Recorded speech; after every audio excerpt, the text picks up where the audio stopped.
Les travaux d'aujourd'hui et de demain, c'est pour engager davantage les organisations de la société civile dans le processus de réconciliation et de reconstruction post-crise.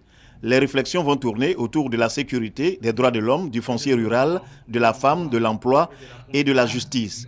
Et comment mettre tout cela en synergie pour aboutir à une réconciliation définitive. Entendu que la rencontre d'Ivotel voudrait en confier la mission à la société civile. 19 à 20% des élections en Afrique sont émaillées par des crises.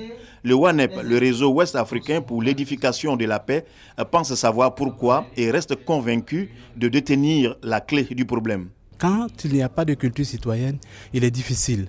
On peut amorcer un début de culture, mais après on retombe dans les travers.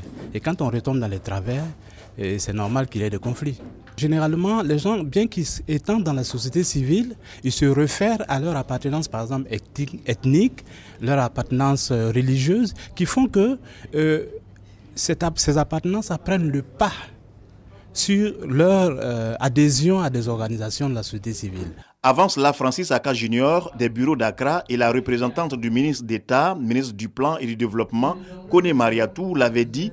Si les regards sont tournés vers l'État, il n'en demeure pas moins que la société civile doit faire davantage.